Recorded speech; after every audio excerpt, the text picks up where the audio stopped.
योग आयुर्वेद में आपका पुनः स्वागत करता हूं एक नई वनस्पतीय जानकारी के साथ। तो दोस्तों, आप इस लता को देख लें।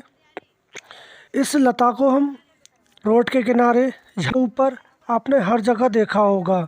और इस लता जहां होती है उस झाड़ियां या पौधे सूख जाते हैं। तो इस लता को हम अमरवेल के नाम से जानते हैं। अमरवेल, आकाशवल्ली, आकाशवेल, आकाशबेल, निर्मूली, शूणलता, आलोकत्ता, नीलू तेलगा आदि नामों से जानते हैं। आप अपने क्षेत्र में इसको किस नाम से जानते हैं? तो ये अमरवेल एक पराजीवी और पराआश्रयी लता है जो साल, बेर, राइमुनिया, ललटैना आदि वृक्षों पर यह फैली रहती है। इसमें से महीन सूत्र निकलकर वृक्ष की डालियों का रस चूसते रहते हैं, जिससे ये तो फल फूलती है परंतु इसका आश्रयदाता धीरे धीरे सूखकर समाप्त हो जाता है। आकाशवल्ली पीले रंग की होती है। इसमें पत्ते नहीं होते। इसके पुष्प रोम 1 से 1.5 इंच लंबे होते हैं। इसकी गुणधर्म की बात करें तो संग्रहणी, कटु, तीक्ष्ण, कषाय, वीर्यवर्धक, अग्निदीपन, नेत्र, रोगनाशक, हृदय को हितकारी, बल कारक, पित्त, कफ और आम बात नाशक होता है।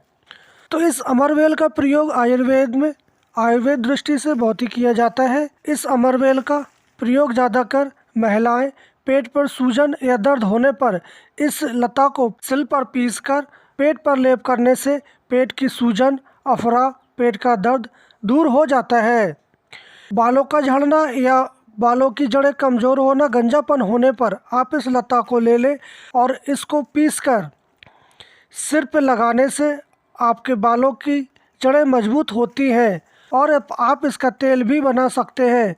500 ग्राम तेल में 50 ग्राम अमरवेल को आप डाल दें। जब इसको धीरे धीरे आंच पर पकाएं। जब पकते पकते अमरवेल काली हो जाए, मात्र शेष तेल बचे, तब आप इसको उतार के रख लें और उस तेल से आप सिर की मालिश करते हैं तो आपके बाल मजबूत गहरे हो जाते हैं। लगभग 50 ग्राम अमरवेल को कूटकर आप 1 किलो पानी में पकाकर बालों को धोने से बाल सुनहरे व चमकदार बनते हैं।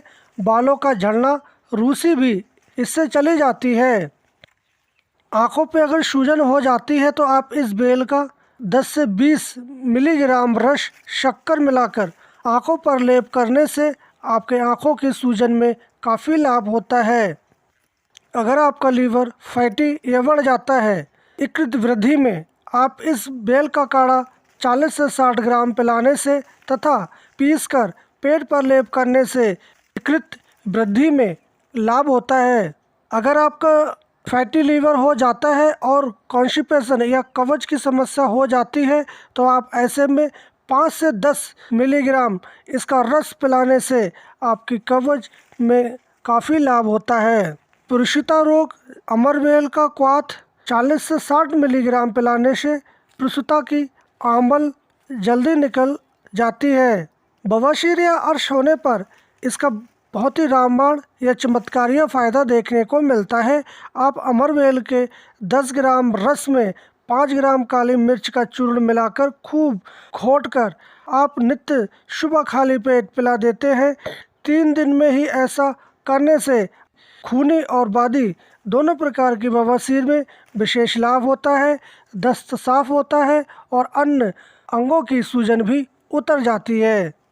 अमरवेल का स्वारस जहाँ कीट पतंगे या उपदंश काट लेते हैं वहाँ भी आप लगाते हैं तो उसके लिए भी हितकारी होता है। गठियावात या आम बात होने पर आप इस अमरवेल का वफारा देने से गठियावात की पीड़ा तथा सूजन शीघ्र ही दूर हो जाती है।